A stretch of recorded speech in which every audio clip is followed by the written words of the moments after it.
Gary, it's a delight to see you. It's great to be here, Tim. Thanks for having me. Gary was on my board for many years, one of our best board members ever. The board has never been the same since you left. See what someone has to do to get off your board? I never thought of you as a government guy. So what's it like? You've gone from the private sector, public sector. How's that transition gone for you? It's a lot different. It's definitely a lot different. Look, the missions are similar. You know, the private sector is trying to serve its clients and trying to achieve its objective and its goal.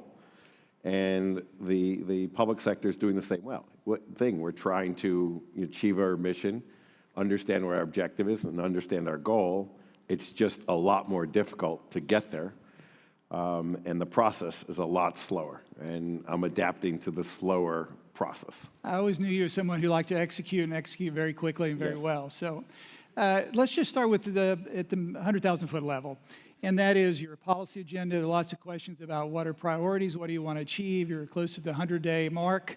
Lots of expectations, but I think in some ways you're getting a bit of a bad rap. It's tough to get things done quickly, as you said. Mm-hmm. So tell me where we are at the 100-day mark and what's your agenda and what do you see for that the next few months holds for you? So Tim, our agenda hasn't changed. When we came in day one, we talked about an agenda that revolved around jobs, job creation, employment, full employment, making the lives of citizens of this country better. Yeah. That's our number one objective. How you do that, that's what we're working on.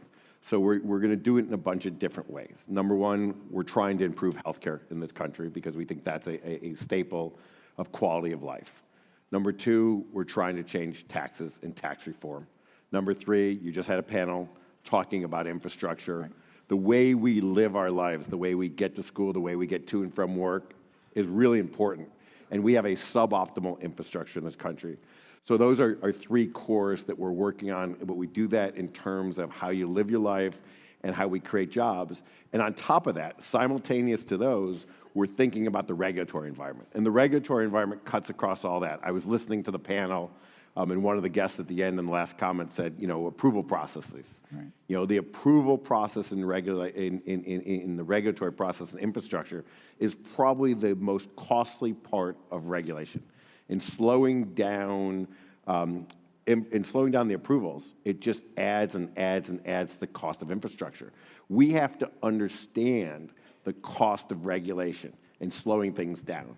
And so we are simultaneously looking at all of the different regulatory environments that we have, not just financial services. I know this crowd is very concerned about financial regulation, right. But we've got regulatory burden in almost everything we do, and we're spending a lot of time looking at the regulatory burdens as well. We heard on our first panel this morning, we had a number of economists who said the deregulation piece is an important component. Maybe it gets overshadowed by the tax discussion or healthcare, but it's something you don't necessarily need Congress for. You can do that yourself. There's an executive order. You can get your cabinet secretaries and sub-cabinet once they're in place to really move quickly on the deregulatory piece. A lot of it is personnel. A lot of it is interpretive personnel, getting our personnel into position will help us on the regulatory, deregulatory agenda. The example I like to use is, we in the United States have a stress test for our banks. Europe has a stress test for their banks. The dialogue or the description of the stress test, it's different, but it's not that much different. The interpretation of the regulators that interpret the stress test is so different that a bank in Europe with 3% Tier 1 capital passes their stress test with flying colors. Right. Banks in the United States with 10% Tier 1 capital barely pass. Right. So, personnel is policy. And changing the personnel will change the policy, will change the interpretation, and we think that is very important. So you're right. Changing the personnel will have a big effect on a lot of the regulation that we have in the system. Even when you look at infrastructure, go back to infrastructure, you look at the EPA, you look at Bureau of Land Management, you look at Fish and Wildlife, you look at all these organizations and how they're just running approvals through their processes, how they look at the approval process, how they schedule hearings, just getting those things done and feeling a necessity. That's all personnel. And so we've instructed our people that we've got to get these things through the system. We're going to try and force a very quick deadline system into place so we make sure that we get things through the system as quickly as we can. it's a lot you can do on your own in the executive branch, but you still rely on our friends at the other end of Pennsylvania Avenue. Article 1 of the Constitution puts Congress squarely in charge of taxes and appropriations. So tax policy, how are you approaching it? I know you're developing your own set of proposals. You have one in the House now with the Speaker Ryan and Chair Brady. How do you assess that particular proposal, and do you have principles that you're guiding by, and can you talk a little bit about timetable? So I know that Secretary Mnuchin was here right. a speaker or two ago, Right. And he spent a lot of time talking about taxes. He and I are spending a lot of time working together on tax policy. So we are going to come out with a unified, united tax proposal from the White House. That includes individual as well as corporate. Includes individual as well as corporate. Some of the basic core principles are, again, exactly what the president ran on. You know, people say we're difficult to figure out what we're doing. We are actually the complete opposite. If you want to understand what the White House is doing, just go back and listen to what the president said on the campaign trail. He talked about low rates. Guess what? We care about low rates. He talked about simplicity. Guess what? We care about simplicity. He talked about using the tax code to make America more competitive. Guess what? We want to figure out how to use the tax code to make America more competitive.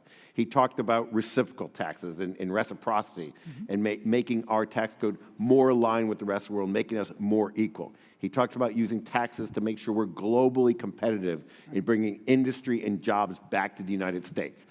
Those are the core principles. That's what we're trying to do. We're trying to do it in the corporate tax code as well as the individual tax code.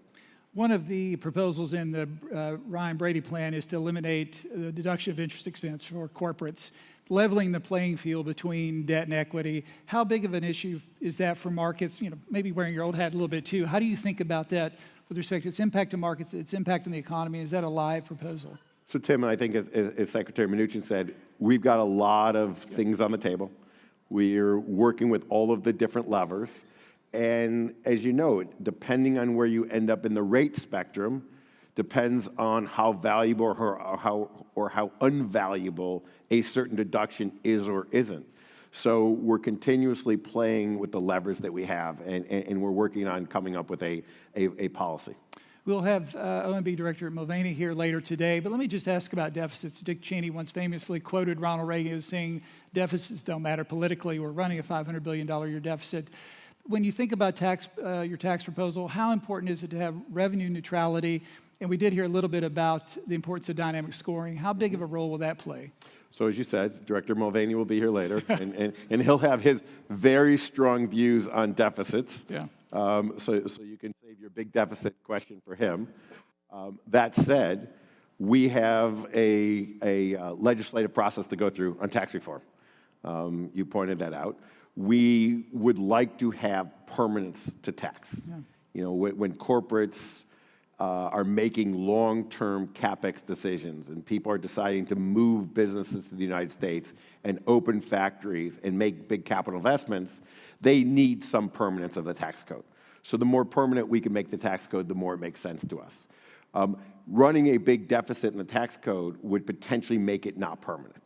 That said, as Secretary Mnuchin said, and I'll say it, using dynamic scoring may allow us to get to a permanent solution. We would like a permanent solution, but again, we have to do what we need to do to drive job creation and drive the economy, and we're committed to drive the economy.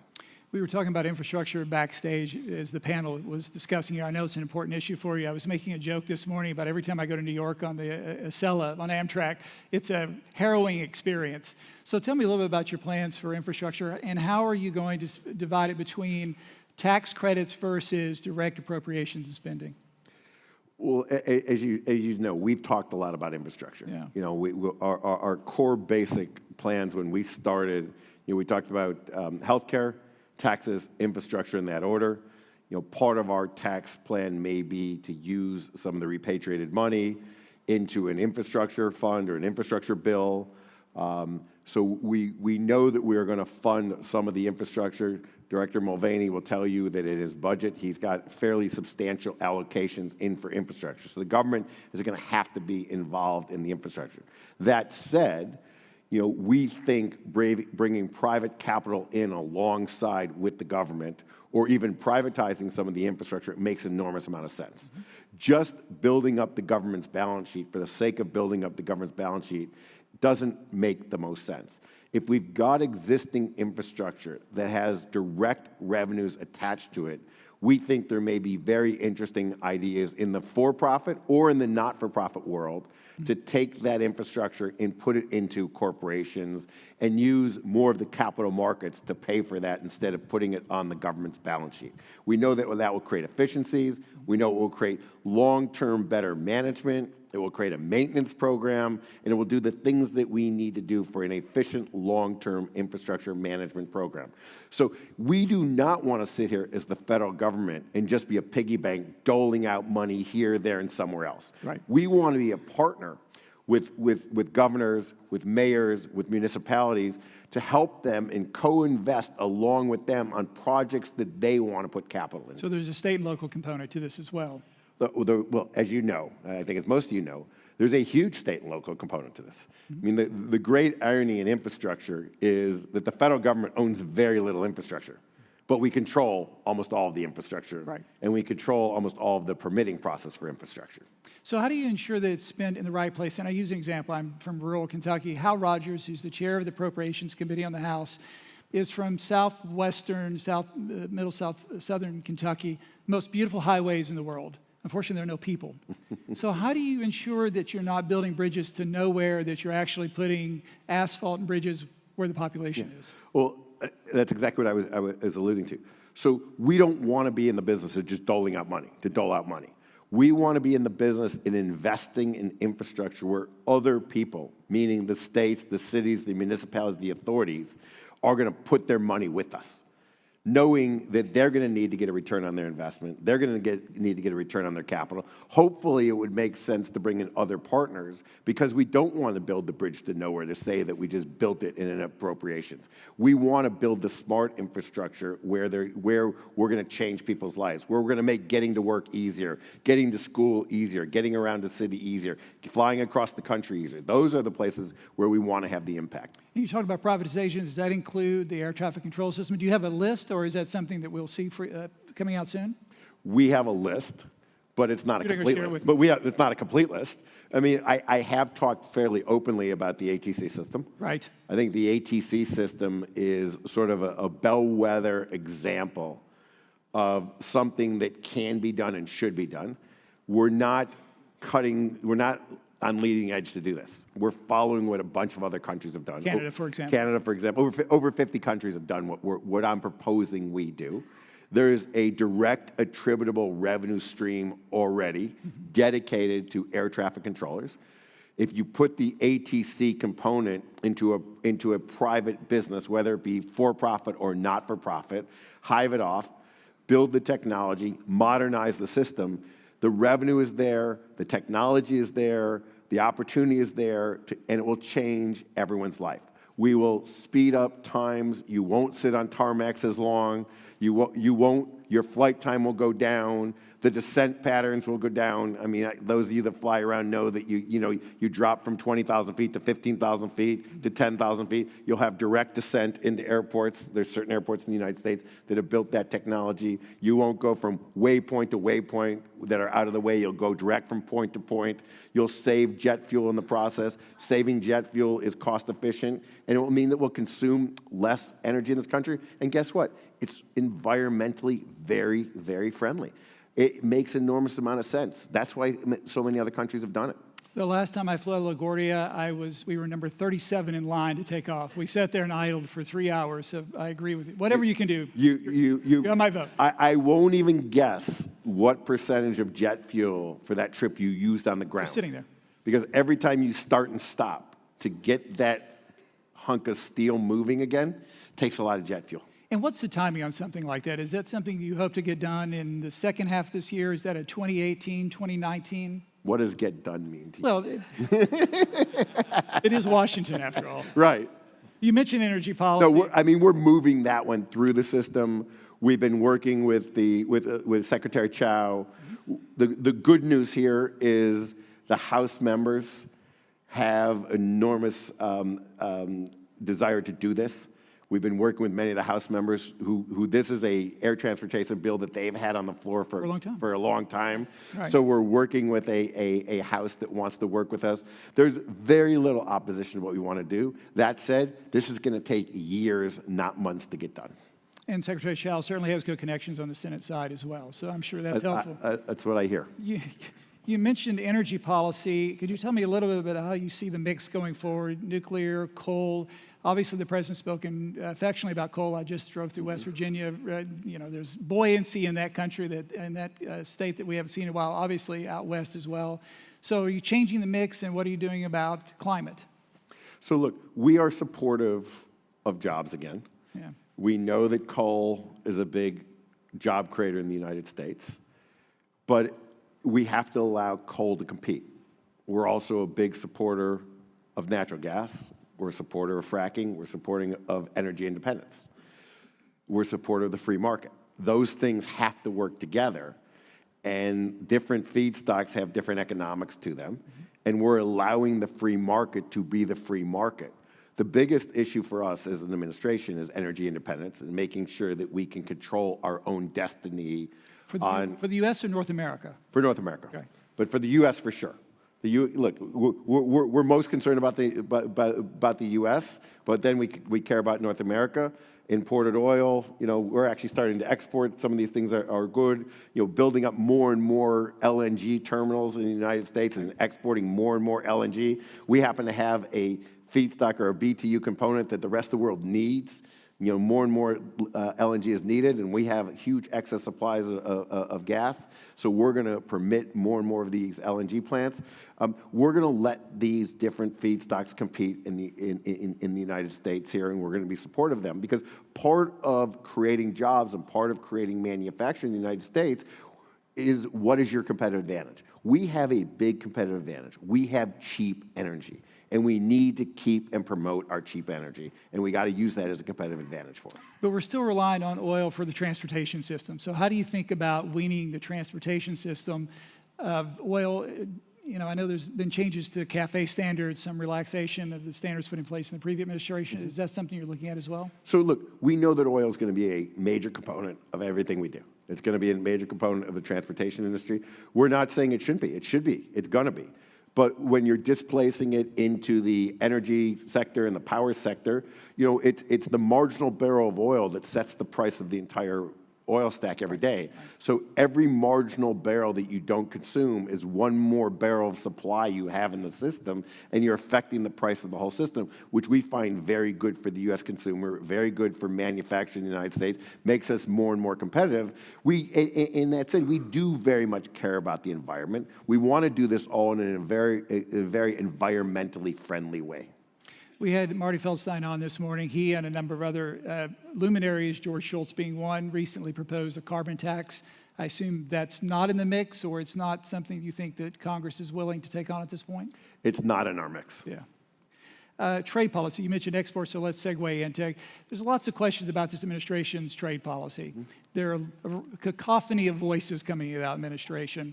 But could you tell me a little bit of how you at the NEC approach trade policy? What is your philosophy, and what do you think is essentially the philosophy of this president? Yeah. Free, open, fair trade. It's pretty simple. Free, open, fair. Wait, what does fair mean? Fair means we treat our trading partners the way they treat us. The president calls it reciprocal. We should be reciprocal in the way we treat each other.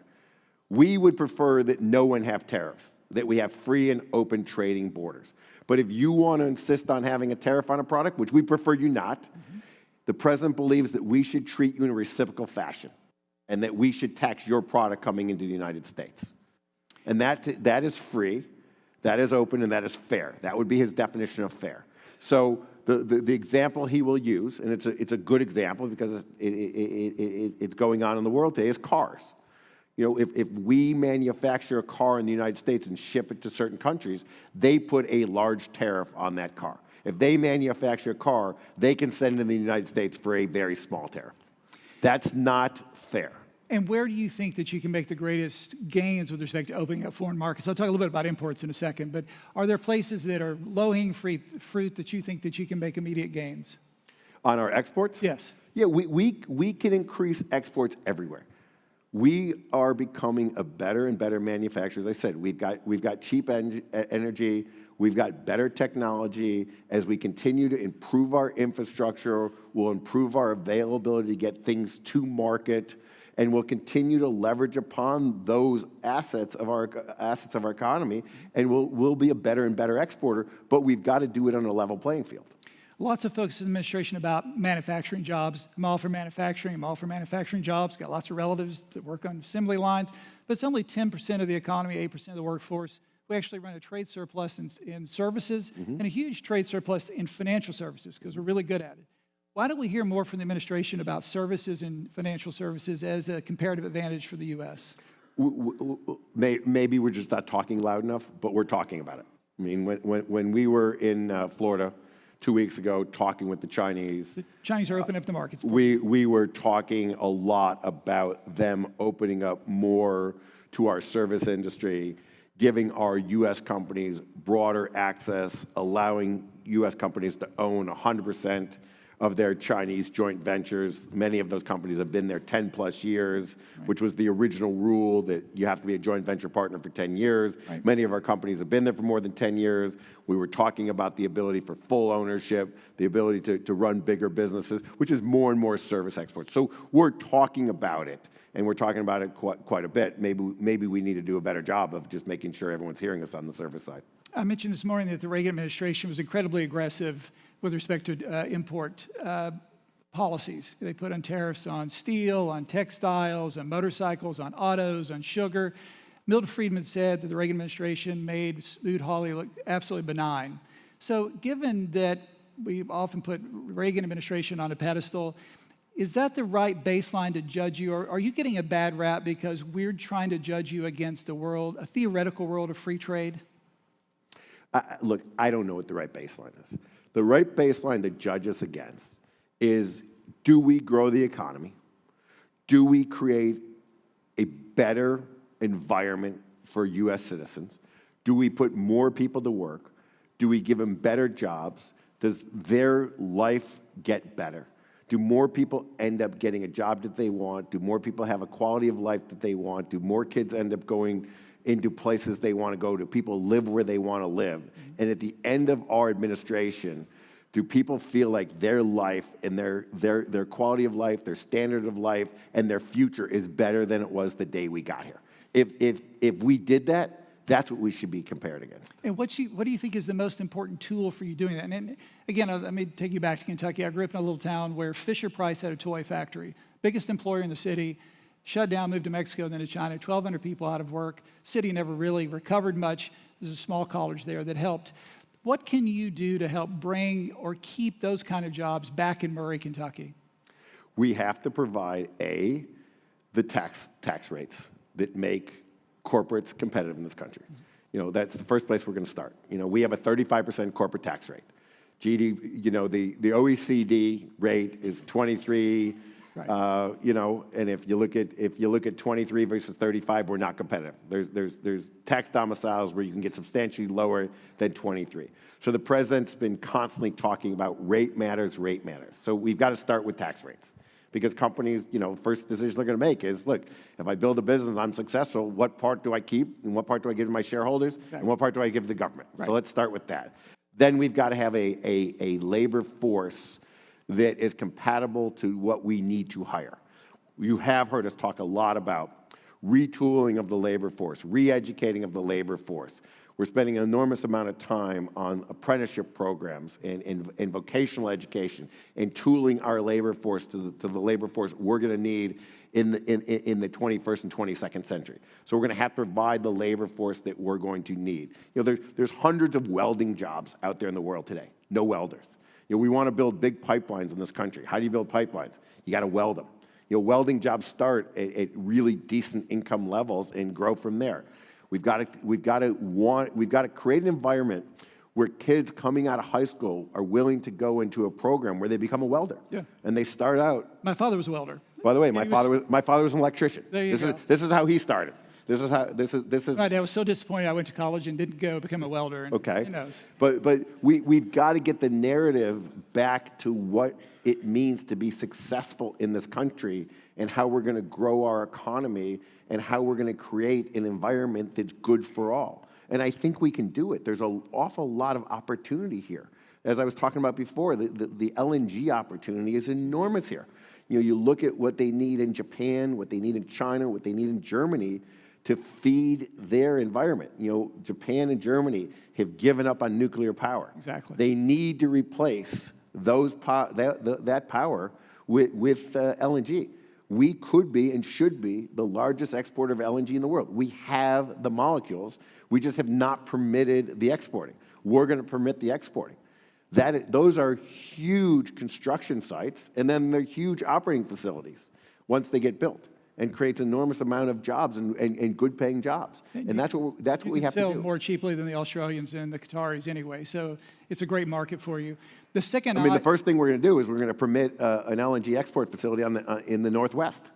I mean, just think of the transport time from the Northwest to Japan versus anywhere else.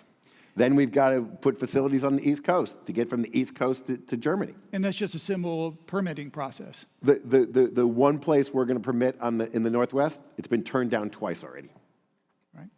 The second I in IF is international. We'll talk a little bit about international engagement. You'll be traveling with the president to the G7 and the G20. Tell me a little bit about how you're thinking about those engagements, how you're preparing. What's your message when you sit down with, or the president sits down with his counterparts either in Italy or in Germany later this summer? Look, his message is simple. We care about the United States of America. We care about economic prosperity. We care about economic growth. We care about trade. We care about being treated fairly. And we want to be part of the global economy. We want to be part of the global universe, but we don't want to be taken advantage of. Mm-hmm. And we want to work with each and every country out there, and we want to treat you fairly, and we want you to treat us fairly, and we want to be a great partner with each and every one of you. We were talking about China in the green room before coming back here. I must say, leading up to just a few weeks ago, I was very concerned about USChina Relations. The rhetoric in the campaign was very heated on all sides. China is an easy villain for us from an economic rhetoric standpoint. But the meeting with President Xi seemed to have gone very, very well. You seem to have a plan going forward. You talk a little bit about what that plan looks like and how do you see US-China relations developing? The meetings went great. I really thought the meetings went great. We had 24 hours of pretty intense meetings, big group two big group meetings, and then we split into two smaller groups, which was probably the most productive time. I was part of the very small group talking on trade, where we really got down to nuts and bolts issues on trade. That was the meeting when we talked about our service trade industry and opening up China for our service business, not only the ownership, but what they would have to do with intellectual property rights and software and data storage and all their rules on having software stored on continent and data stored and localization versus international standards. And changing import and export rules. We've agreed to beef exports for a long time, and they haven't happened. Right. And we got to get beef going in the next 100 days. They pledged to work with us on beef and rice in the next 100 days.